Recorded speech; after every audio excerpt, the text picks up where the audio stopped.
एकूणच संजय राऊत आणि शिंदे गट यांच्यामध्ये आता आरोप प्रत्यारोपांना उतारलाय। दरम्यान बारामतीत शरद पवारांवर निशाणा साधणाऱ्या वक्तव्याबाबत अजित पवारांनी स्पष्टीकरण दिलंय।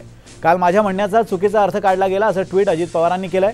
ज्येष्ठांनी प्रकृतीची काळजी घ्यावी असं माझं आधीपासूनच म्हणणं आहे, मात्र काही जण राजकारणासाठी ज्येष्ठ नेत्याचा वापर करू पाहतात असं म्हणत अजित पवारांनी जितेंद्र आव्हाडांवर निशाणा साधलाय। नेमकं काय ट्विट केलं आपण पाहूयात। काल माझ्या म्हणण्याचा चुकीचा अर्थ काढला, माझं आधीपासून एवढंच म्हणणं होतं की ज्येष्ठ नेत्यांनी प्रकृतीची काळजी घ्यावी,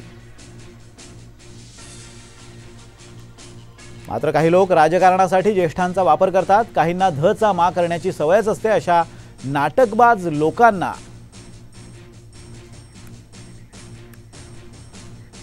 महत्त्व देत नाही असं अजित पवार म्हणाले। तसं जर कोण भावनिक होतील, कोण आणखीन काही सांगतील, कोण म्हणतील आमची आता ही शेवटचीच निवडणूक आहे, अमकच आहे तमकच आहे, आता खरीच की शेवटची कधी होणार आहे मला माहिती नाही, परंतु सतत असंच सांगितलं जातं। ते तुम्ही भावनिक होऊ नका ही माझी खूप कळकळीची विनंती आहे।